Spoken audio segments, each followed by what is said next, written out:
ओम भूर्भुवस्सुः तत्सवितुर्वरेण्यं भर्गो देवस्य धीमहि धियो यो नः प्रचोदयात्।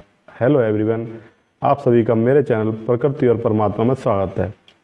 और जैसे कि मौसम आजकल बहुत ही ख़राब है, बहुत बारिश हो रही है और जो है सर्दियां आने वाली हैं, तो ऐसे मौसम में और ऐसे समय में बहुत ही इम्पोर्टेंट टॉपिक हो जाता है कि ब्रह्मचर्य का पालन कैसे करें।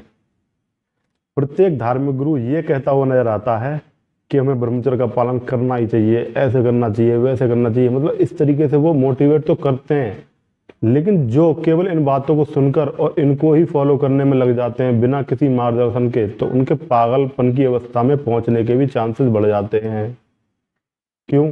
क्योंकि जब आपकी ऊर्जा मूलाधार चक्र से ऊपर उठती हुई सहस्रार चक्र तक आपके मस्तिष्क तक पहुंच जाती है, तब क्या होता है कि आपका मस्तिष्क उस ऊर्जा को धारण करने के योग्य नहीं होता। तो यहाँ पर एक मार्ग तो ये निकल के आता है कि आप ध्यान साधने के द्वारा, ध्यान मार्ग के द्वारा, परम शांति के मार्ग के द्वारा ही इस ऊर्जा को धारण करने के योग्य बन सकते हैं।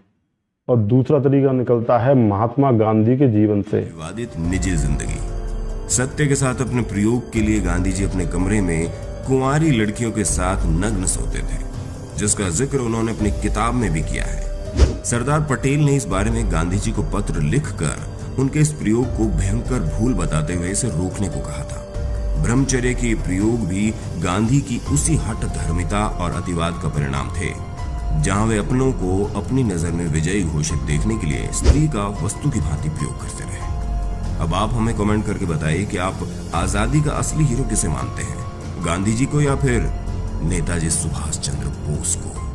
क्योंकि महात्मा गांधी क्या करते थे अपने आश्रम में, वो महात्मा गांधी अपने आश्रम में नग्न लड़कियों के साथ नहाते थे, नग्न लड़कियों के साथ सोते थे।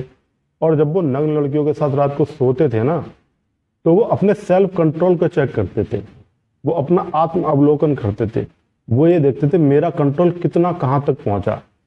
अगर आपको शराब छोड़नी है ना, तो शराब की बोतल को अपने सामने रख लेना और फिर उसे देखना कि मेरा अपने ऊपर कंट्रोल कितना है। तो महात्मा गांधी भी सिंपल यही एक्सपेरिमेंट करते थे।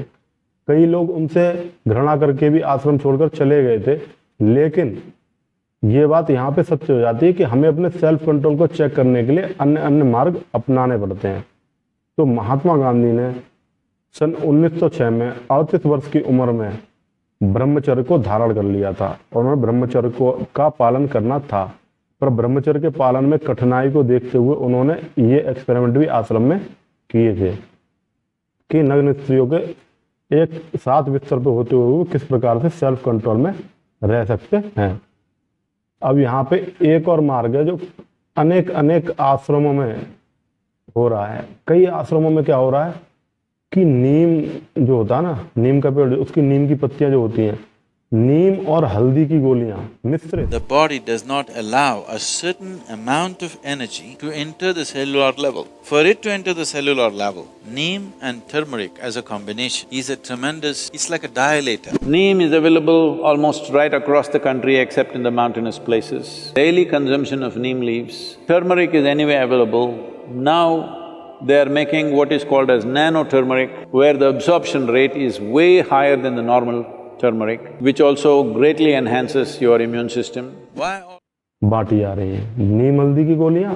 इसके द्वारा क्या होता है भाई साहब, जो नीम होता है ना, उसमें जो हल्दी मिश्रित होती है, जो नीम हल्दी की गोलियां होती हैं, इनके द्वारा क्या होता है, आपकी ऊर्जा का प्राकृतिक ऊर्ध्वागमन हो जाता है। यानी एक ऐसी मेडिसिन है, एक ऐसी दवाई जिसके द्वारा आपकी ऊर्जा को आपको ऊर्ध्वागमन करने की जरूरत नहीं है। या तो आप ऊर्ध्वागमन कर सकते हैं तो ध्यान के द्वारा या साधना के द्वारा या भक्ति के द्वारा। अगर आपको नेचुरली करना, प्राकृतिक रूप से, या एक्सटर्नल किसी डिवाइस का यूज करना है, या एक्सटर्नल किसी सपोर्ट का यूज करना, तो आप नीम हल्दी की गोलियों का भी प्रयोग करके ब्रह्मचर्य का पालन कर सकते हैं। लेकिन सर्वप्रथम ब्रह्मचर्य में आगे बढ़ने से पहले, क्योंकि एक ऐसी तलवार की धार है, इससे कब आपका जो है पागलपन की अवस्था को प्राप्त हो जाएंगे, इसका आपको कुछ भी पता नहीं है कब ऐसा हो जाएगा। क्योंकि ऊर्जा को संरक्षित करना या ऊर्जा को धारण करना इतना आसान नहीं होता। या तो वो लोग बहुत प्रसन्न रह सकते हैं जो केवल समय समय पर अपनी ऊर्जा को बाहर बहाते रहते हैं, केवल वही लोग प्रसन्न रह सकते हैं। जो ज़्यादा बहुत साधना नहीं कर पाते, तो वो समय समय पर उसको बाहर जो है रास्ता दिखाते रहें, मतलब उसको जो है धारण करने में सक्षम नहीं तो उसे धारण ही ना करें, और अगर उसे धारण करें ब्रह्मचर्य को तो उसके लिए अपनी क्षमता को भी इतना डेवलप कर लें। जैसे कि आपको किसी मोबाइल में और ज़्यादा ऐप बढ़ाने होते हैं तो आपको रैम बढ़ाना होता है। जब तक उसमें रैम नहीं बढ़ेगा, रैंडम एक्सेस मेमोरी नहीं बढ़ेगी, तब तक वो और ज़्यादा ऐप को इंस्टॉल नहीं कर पाएगा, नहीं तो वो हैंग हो जाएगा। आपका दिमाग कब हैंग हो जाएगा? जब आप बिना किसी प्रयोग के, बिना किसी साधना के, बिना किसी ध्यान मार्ग के आप ब्रह्मचर्य का पालन करने की जिद कर बैठे हैं, तब आपको पागलपन की अवस्था में भी पहुंच सकते हैं। तो इससे पहले कि आप ब्रह्मचर्य का पालन करें, आप ध्यान साधना का अवश्य ही उपयोग करें। ध्यान जो है, ध्यान मार्ग का बहुत ही डिटेल में आपको वर्णन मिल जाता है ओशो जी के द्वारा। Thank you, have a nice day.